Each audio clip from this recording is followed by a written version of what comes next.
I think that this sort of glottal attack for vocal warm-ups and vocal exercises is key.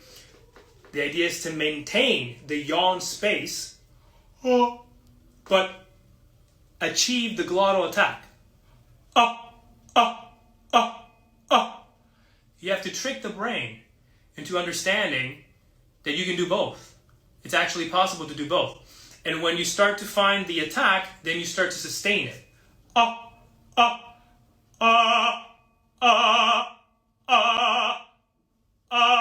then you go half a step higher.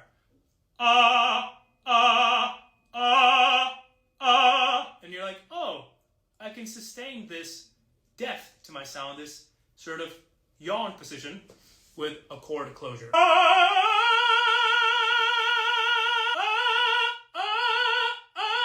Glottal attack.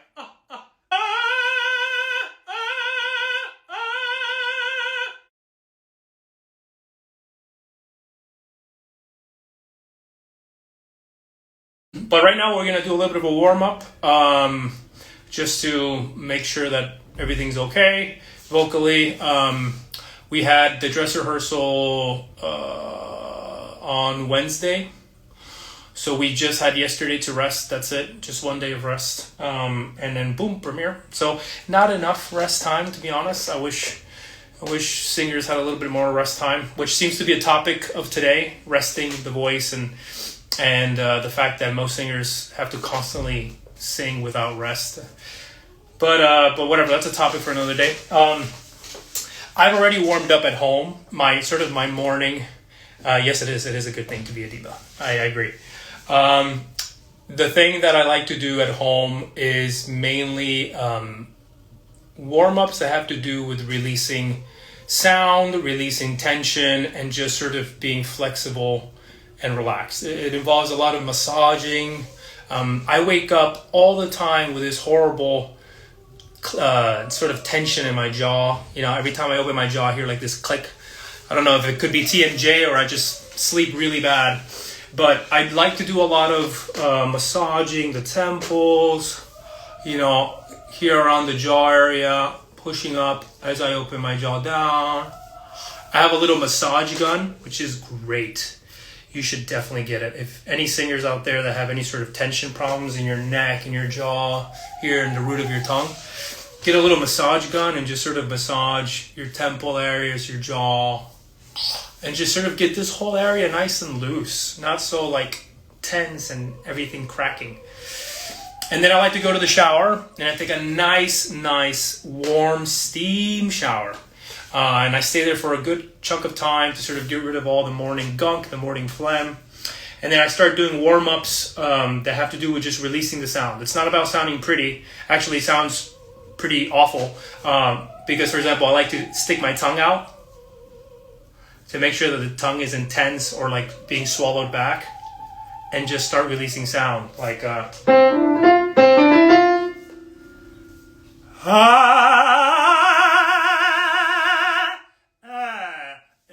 it's not about sounding pretty. It's about sort of feeling the ping of the voice, the squealo sound, and then just letting air through. No pressure. No, we don't even want to. You know, we're not thinking about supported, projected sound. It's just literally just kind of like sirens, but with your tongue sticking out to make sure that there's no tension here in the root of it. And that when you don't sing, oh, where everything's sort of ingolato and the tongue is really stuck in the back. It's really just a release. And then you go higher, half a step.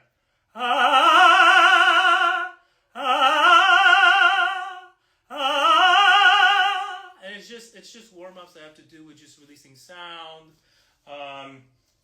You know, a lot of it has to do with finding the head resonance and sort of around here.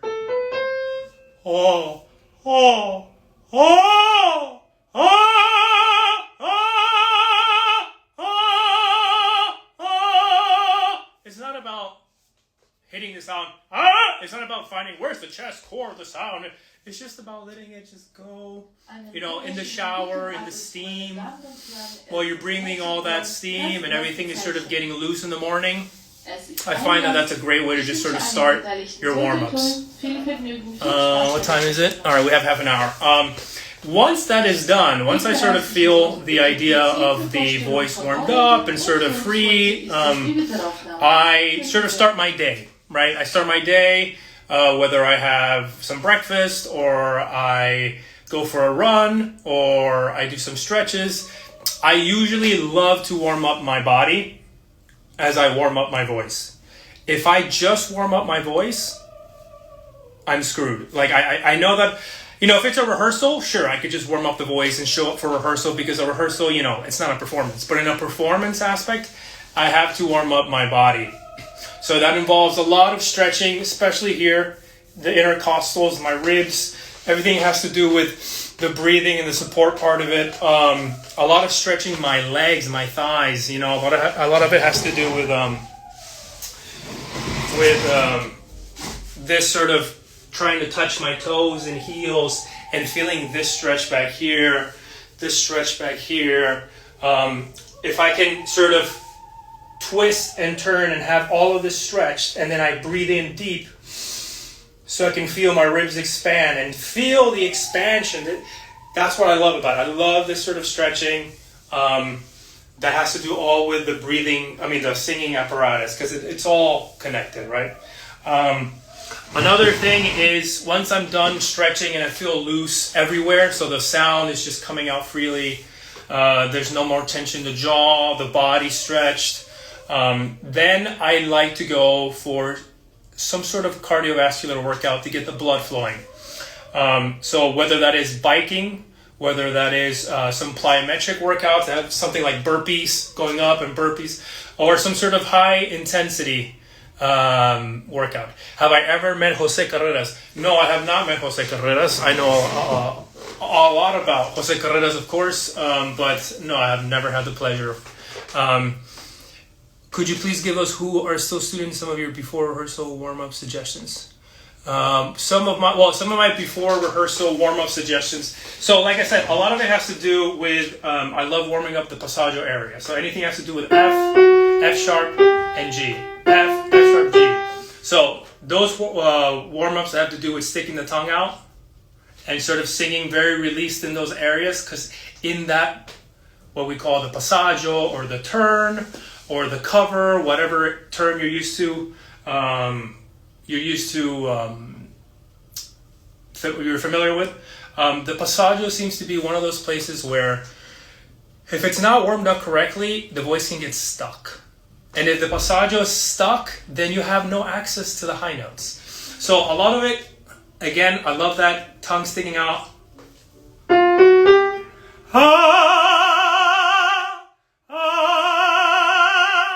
And then as I feel the freedom, I obviously leave the tongue back in place. And then I find the tilt. The voice starts to tilt by itself. If you force the tilt or you force the cover, you're stuck. The voice is stuck, and it actually doesn't project. It dies on stage. If you do something like this, which I'm forcing a cover, it makes my voice really dark. I lower my larynx a lot to create this fake coloring, this fake darkness. It's very hard to sing any tenor roles that have to do with high tessitura. So warm-ups in these area, make sure it's always released. Make sure that the voice, whatever it does, whether you do start singing open, as it turns, let it turn by itself. Don't try to manufacture or control anything here.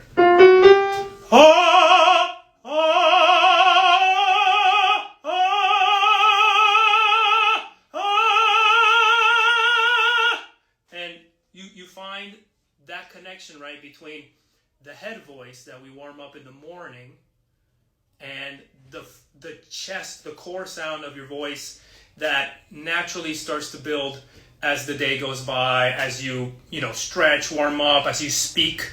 I'm speaking in my chest voice now, so I'm warming it up little by little.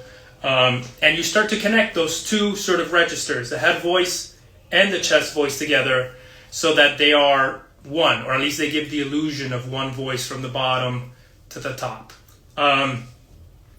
I like to play a lot with space. Space is another good one. So for example, if you stick your tongue out, you're going to find out that you feel very little space. Your palate is really dropped down, and it sounds kind of like SpongeBob, if you think about it. It's very squillante. It's pretty much the extreme that you can get, to one side of the color, of the chiaroscuro of the voice, right? So very squillante. That's one extreme.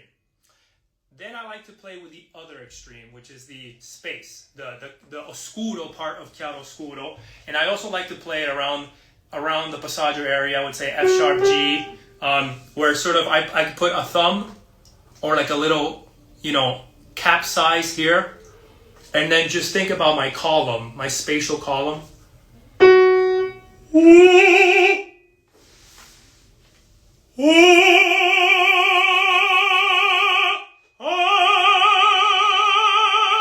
this is obviously very gathered, very small. Now, you're going to notice two things. The other exercise, I sound very much like SpongeBob, like very squillante. That's one extreme.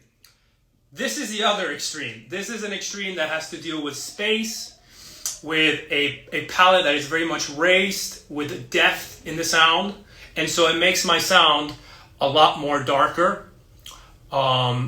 People might describe it more of a warm, spacious sound. I almost like the sound that you would hear when someone yawns.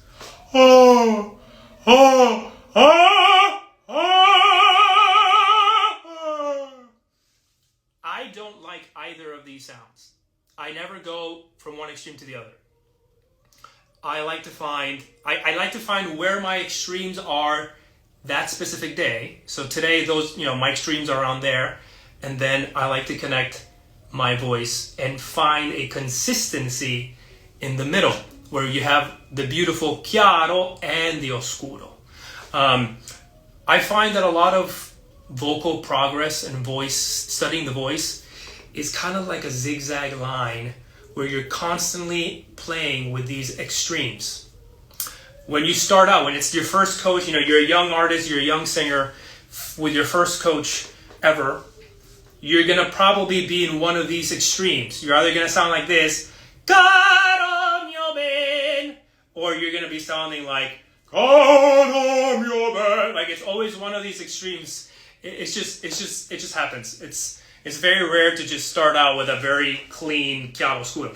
And as you keep studying, you realize that it's kind of like a zigzag line from one extreme to the next until you start finding that balance. And what I would say, an honest, natural sound, an honest, natural voice that isn't manufactured, that isn't fake or dark, and that it comes out in a very released, natural manner. The voice will always require pressure, but we're not talking about a negative pressure and sort of the pressure that when you lift weights and this becomes very, like a very burdensome or very cumbersome. We're not talking about that type of pressure. We're talking about more glottal pressure, chord closure, When we want a very clear squillante note, we want to make sure that those chords are closing in a very clear manner.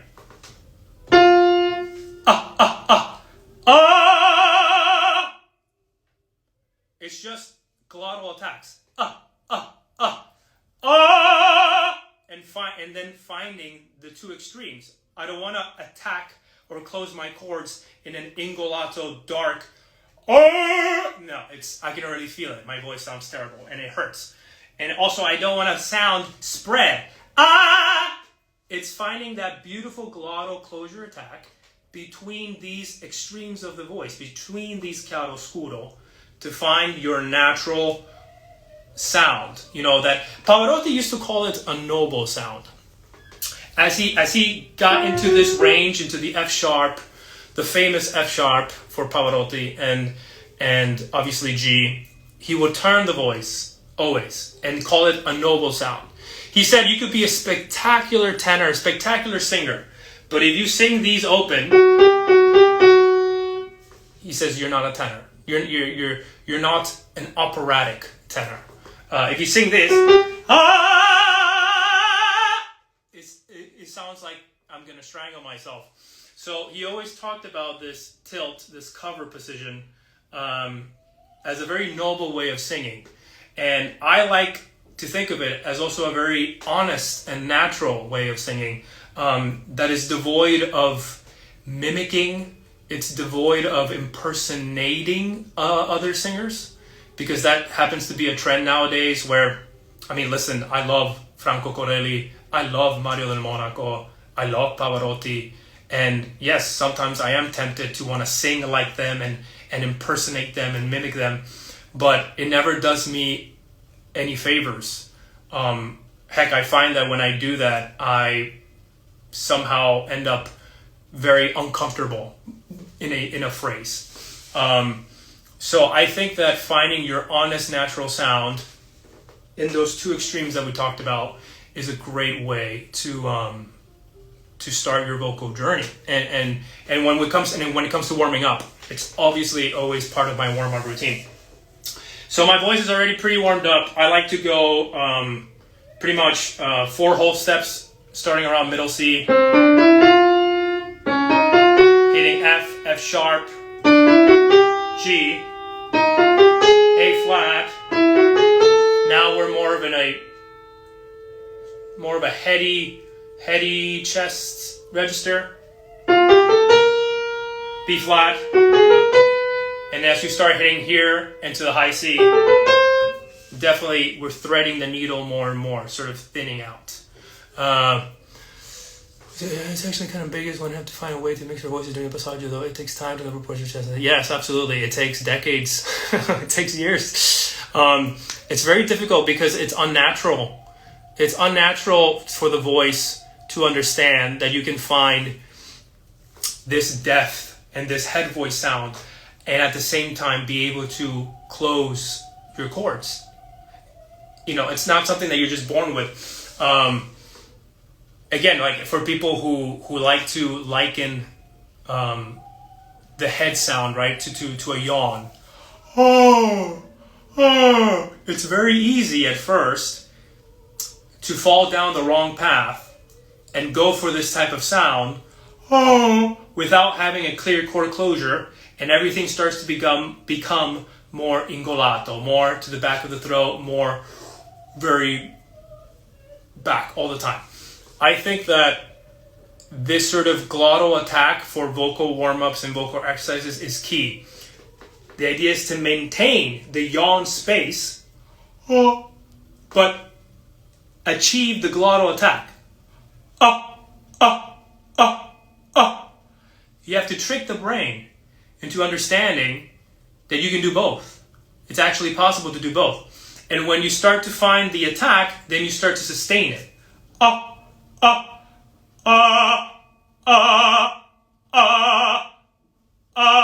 And then you go half a step higher. And you're like, oh, I can sustain this depth to my sound, this sort of yawn position with a chord closure.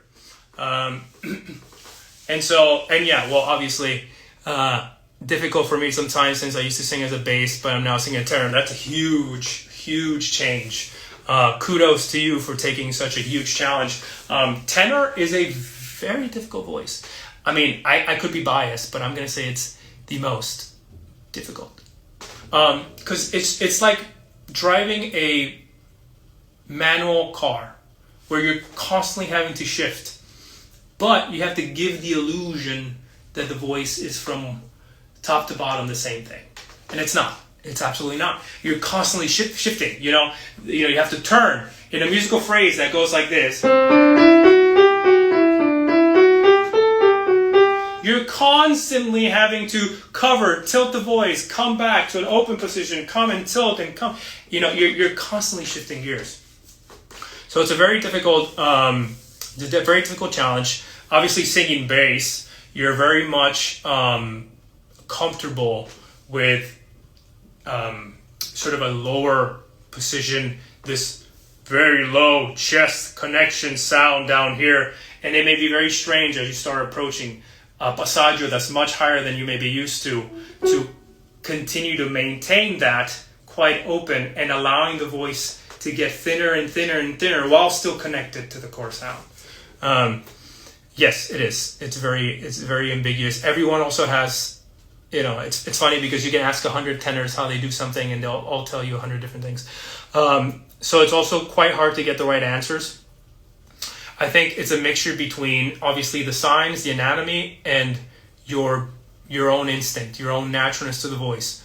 I would say whenever you have questions or doubts, go back to how you feel, how the voice feels. 19:15 Uhr. If it doesn't feel great, then it's probably wrong. If it feels more natural and it sounds like the sound is coming out easier, then it's probably you're probably headed towards more of a correct path.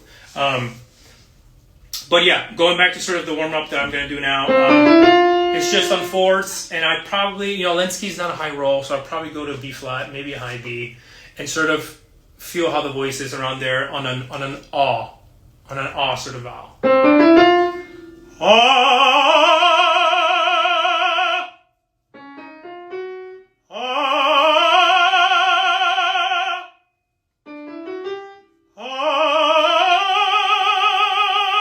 So there's the tilt.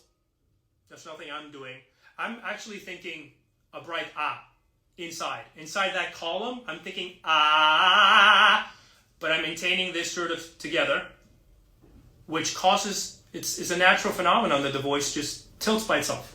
If I'm thinking bright vowels in a sort of round position, the voice will turn.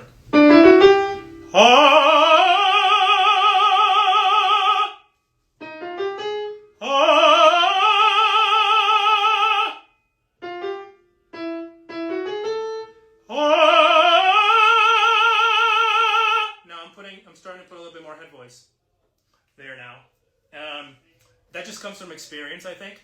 I know that if I start pushing thick chest voice there, it's just risky. I think the more chest you put, it's like a tool, right? It depends on the musical phrase. If you're singing Otello, then sure, there's a lot of heroicism in that role. But if you're singing Lenski or Nemorino or more lyric roles, Rodolfo, you don't need to, If I were to put more chest, but I don't need to. There's still head voice in there, but it depends. It depends if I want to if the character is angry, then I'll put a little bit more chest in there. If it's a very declamatory phrase, Vittoria, Vittoria, then yeah, sure, you can put a little bit more in there, but you don't necessarily need to.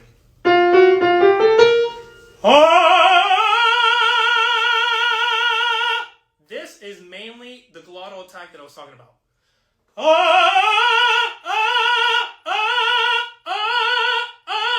Glottal attack.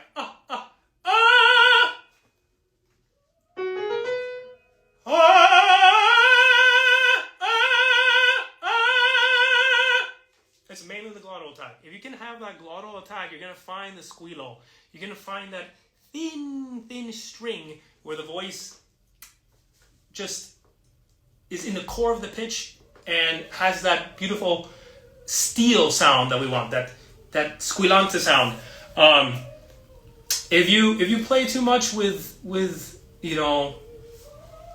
artificial darkness and trying to make your sound heavier than it really is, or if you're a young singer and you kind of want to sound older, don't do it. It's not worth it, because up here, there's nothing you can do about it. Up here is where any tenor, no matter how much they fake it down here, oh, look at my voice, oh, I'm so deep and strong and mature. When you're up here, if you try to do that, you're fucked.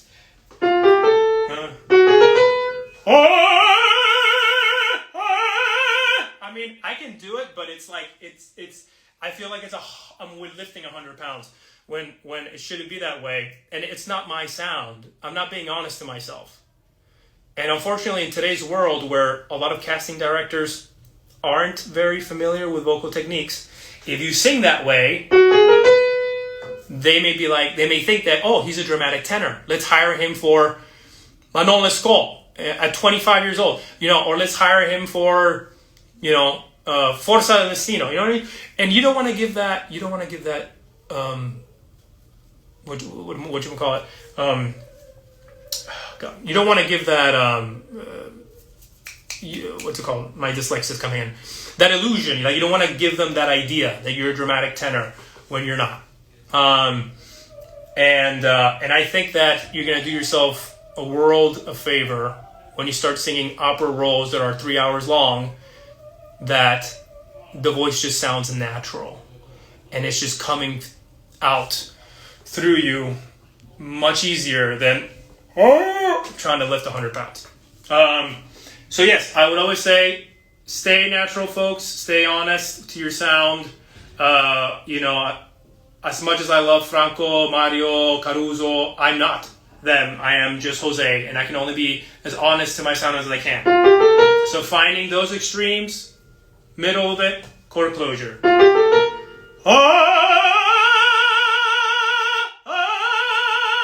That sound will also carry 100 times better than that sound. That sound is crap, it's fake, it's ingolato.